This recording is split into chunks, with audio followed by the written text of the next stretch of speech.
এখানকাৰ স্থায়ী সভাপতি মন্ডপমণি হাজৰিকা ডাঙৰিয়া, সম্মানীয় আমাৰ মাজত আমাদেৰ অতিথি অবসৰপ্ৰাপ্ত জ্যেষ্ঠ শিক্ষক ছাৰ ডাঙৰীয়া,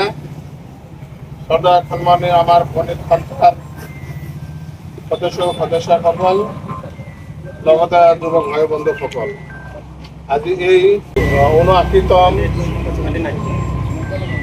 স্বাধীনতা দিৱস উদযাপনৰ উদ্দেশ্যৰে আমি ইয়াত সমবেত হোৱা সকলো ৰাইজক মই ধন্যবাদ জনাই এই পতাকাখন আনুষ্ঠানিকভাৱে উত্তোলন হিচাপত মই আমাৰ আমন্ত্ৰিত অতিথি আমাৰ ৰাধেশ্যাম ছাৰ ডাঙৰীয়াক লগতে আমাৰ স্থায়ী সভাপতি মন্টুমণি হাজৰিকা দেৱক মই অনুৰোধ জনাৰ লগতে